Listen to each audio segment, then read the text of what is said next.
হিন্দু নাম উঠে এসেছে। এই পাঁচাটা মিডিয়া, এই গদি মিডিয়া এটা কিন্তু একবার প্রকাশ করে দেয়, মাথায় ঢুকাতে চাইছে মুসলমান মানে জঙ্গি। জঙ্গি ধরা পড়েছে এই আব্দুল খালেক, আব্দুল মালেক, এই মাত্র ধরা পড়েছে। ওই বাঁদর গুণা দেওয়া হবে সেইগুলো বলছিলাম। মারের জন্য বাপকে সালাও বলতে পারে, সালাকে বাপও বলতে পারে। যে বাচ্চা শিশুকে মাচ্চার বলতে জয় শ্রীরাম বল। প্রশাসন যেটা বলছে মিডিয়া বলে দিচ্ছে জঙ্গি ধরা পড়েছে, বাঁদরের মতো লাফাচ্ছে।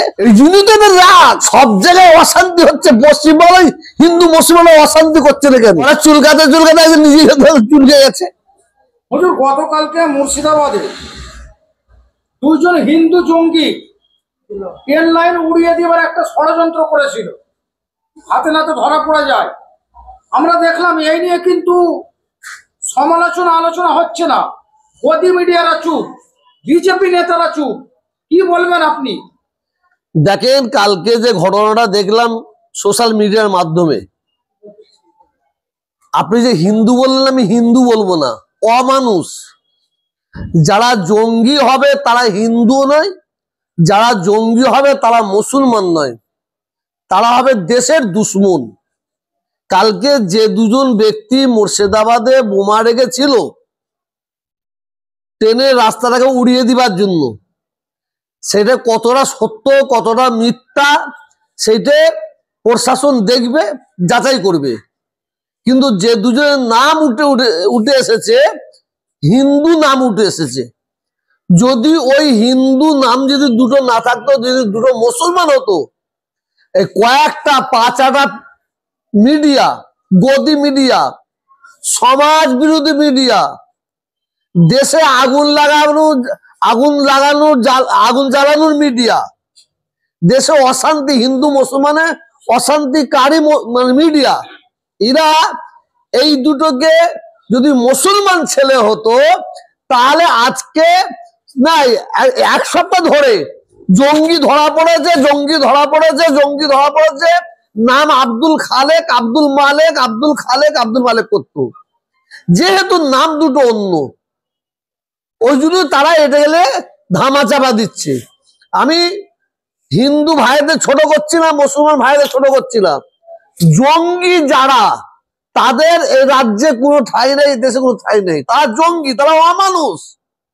আমি আজকে শুনলাম ক্যানিং এ জঙ্গি ধরা পড়েছে, একজন মুসলিম নাম উঠেছে। সেইটাকে নিয়ে যে যা পাচ্ছে করছে, যেমন ভাবে বাজাচ্ছে। কিন্তু সেখানে বলছে কি জানেন, সেখানে বলছে সন্দেহ করে ধরা হয়েছে, জঙ্গি নয়, জঙ্গি বলে ধরা হয়েছে। কিন্তু মিডিয়াগুলো এরা আগে থাকতেই জঙ্গি স্ট্যাম্প দিয়ে দিয়েছে। যারা প্রশাসনের লোক তারা এখন পর্যন্ত ব্যক্ত করে না যে এরা জঙ্গি ভাজন বলে ধরেছে। কিন্তু খুব মজার জিনিস, আমাদের কিছু গদি মিডিয়া আছে, পাঁচাটা মিডিয়া আছে, কিছু দেশের দুশ্মন মিডিয়া আছে। এরা আমাদের দেশে বসবাস করলে কি হবে, দেশের মিডিয়া হলে কি হবে? আমার মনে হয় কোন দেশের জন্য এরা বড় কাজ করছে, আমার মনে হচ্ছে। এরা কিন্তু জঙ্গি বলে স্ট্যাম্প দিচ্ছে, কাউকে মৌলবাদ বলে স্ট্যাম্প দিচ্ছে, কাউকে সমাজ বিরোধী বলে স্ট্যাম্প দিচ্ছে। প্রশাসন ধরেছে, প্রশাসন দেখবে, যদি জঙ্গি হয় তার কঠোর শাস্তি দাবি করছি। নমস্কার বন্ধুরা, আপনারা এতক্ষণ থেকে বক্তব্য শুনলেন পীরজাদা তোহা সিদ্দিকী, এবং তিনি স্পষ্টভাবে বললেন যে মুসলমান মানেই জঙ্গি না, আবার দুজন হিন্দু জঙ্গি ধরা পড়েছে, যেটা প্রমাণিত এলাকাবাসীর কাছেই ধরা পড়েছে। মুর্শিদাবাদের ঘটনা, যে তারা রেল লাইনে বোমা রাখতে গিয়েই ধরা পড়লেন স্থানীয়দের হাতে। কিন্তু তিনি পরিষ্কার বললেন যে হিন্দু হলেই যে হিন্দু জঙ্গি সেটাও না, এরা হচ্ছে দেশের শত্রু এবং দেশের দুশ্মন, এটাই কিন্তু তিনি বললেন। এবং তিনি আরও বললেন যে কিছু মিডিয়া আছে যারা দেশের শত্রু, আবার তারা কিন্তু মুসলমান হলে বাড়িয়ে চাড়িয়ে একটা কেমনই যেন সবার মনে ঢুকিয়ে দেওয়া হচ্ছে যে মুসলমান মানেই জঙ্গি, মুসলমান মানেই জঙ্গি। তো হ্যাঁ বন্ধুরা, আমি যার জন্যে এই প্রতিবেদন করলাম, কারণ আমি আপনাদের বলেই রাখি যে আমি সোশ্যাল মিডিয়ায় কিন্তু একদমই নতুন বলা চলে, এবং চারিদিকে যে দুর্নীতি, অন্যায়, এই সমস্ত ঘটনা দেখে চুপ থাকতে না পেরেই আমি যখন জানলাম যে হ্যাঁ সোশ্যাল মিডিয়ায় এসেও প্রতিবাদ করা যায় বা আমাদের মৌলিক অধিকার আছে, বাক স্বাধীনতা আছে, আমরা আমাদের কথা রাখতে পারি, তো সেই সূত্রে আমিও সোশ্যাল মিডিয়ায় আসছি যে যেটা সত্য সেটাই বলার। কিন্তু এগুলো বলতে বলতে দেখলাম আমিও যে সত্যিই কি এটা বাস্তব। কারণ যখনও কোথাও কিছু ঘটনা ঘটছে, অনৈতিক কাজকর্ম, বা যেমন ধরুন এই যে রেল লাইনে বোমা রাখা, দুজনই কিন্তু হিন্দু ছেলে। কিন্তু আমিও ব্যক্তিগত মতে বলবো যে হিন্দু মানেই যে জঙ্গি বা জঙ্গি মানে হিন্দু, এটা বলা কোনোদিনও ঠিক হবে না। কারণ এই সমস্ত লোকের কোনোদিন জাত ধর্ম হয় না। কারণ সে রেল লাইনে বোমা ফাটলে শুধু কি মুসলমান মারা যেত? যেহেতু হিন্দু লোক বোম রেখেছে, সেখানে তো অনেক সাধারণ লোক, নিরীহ লোক, তারা মারা যেত। তো এদের কি কোনো জাত হয়? যদি জাত হতো তারা বোম রাখতো না। তারা জানতো যে সেই ট্রেনে শুধু মুসলমান থাকবে না বা হিন্দু থাকবে না, বিভিন্ন জাতির, আমাদের দেশবাসীর লোকই থাকবে, সাধারণ লোক। আবার মিডিয়াতে আরেকটা বেলিডাঙ্গার যেটা ঘটনা দেখা গেল, যে লাইটিং বোর্ডে আল্লাহর নামে কিছু লেখা হয়েছে, সেখানেও কিন্তু মুসলমান মুসলমান বলেই চারিদিকে শোরগোল পড়ে গেল, এবং যখন ধরা পড়েছে তখনও পড়ে গেল শোরগোল। কিন্তু সেই ধরা পড়ার পরে কি হলো সেটা কিন্তু আর সোশ্যাল মিডিয়ায় উঠে আসলো না। সেখানে মুসলমান গণ্ডগোল করলো, দাঙ্গা করলো, মুসলমানের নামেই বদনাম করা হলো। হ্যাঁ, সোশ্যাল মিডিয়ায় দেখেছিলাম এবং বিভিন্ন নামি দামি চ্যানেলও দেখিয়েছিল। কিন্তু সেখানে যখন সেই মাস্টার মাইন্ড এক হিন্দু ছেলেকে, সায়ন না কি নাম ওর, সায়ন ব্যানার্জি হবে, কিন্তু সেটা কিন্তু সোশ্যাল মিডিয়ায় বা কোনো বড় খবর তারা কিন্তু এই খবরটা দেখালো না।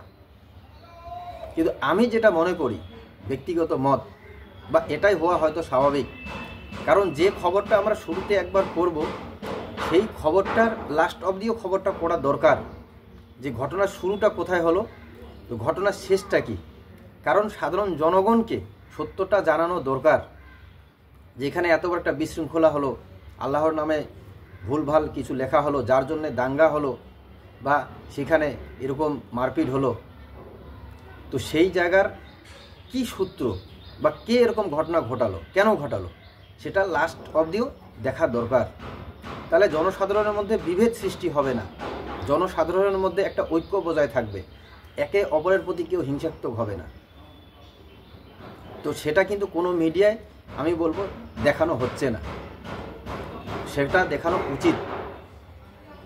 এবং যেটা পীরজাদা তোহা সিদ্দিকী বললেন, খুব সুন্দর বক্তব্য দিলেন উনি, এবং ওনাকে সাংবাদিক প্রশ্ন করল যে দুজন হিন্দু মুর্শিদাবাদে রেললাইনে বোমা রাখতে গিয়ে দুজন হিন্দু জঙ্গি ধরা পড়েছে, এটা নিয়ে আপনি কি বলবেন? অথচ তিনি বলছেন কোনো মিডিয়া এটা দেখাচ্ছে না,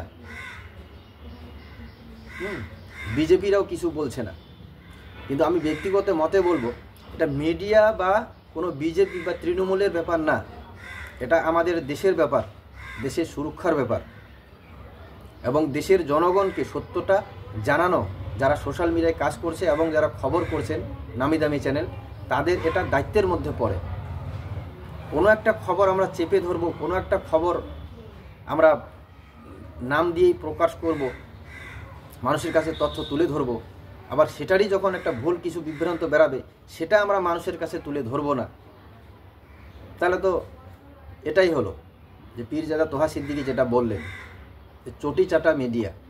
তো মিডিয়ার মধ্যেও আমার প্রথমে এই সমস্ত ব্যাপার বিশ্বাস হয়নি, কিন্তু এখন আস্তে আস্তে আমিও বুঝতে পারতেছি যে সত্যিই কোনো কোনো মিডিয়া তারা কিন্তু এরমটাই করছেন, কিন্তু কেন করছেন এটা এখনকার সময়েও আমার মাথায় ঢোকেনি।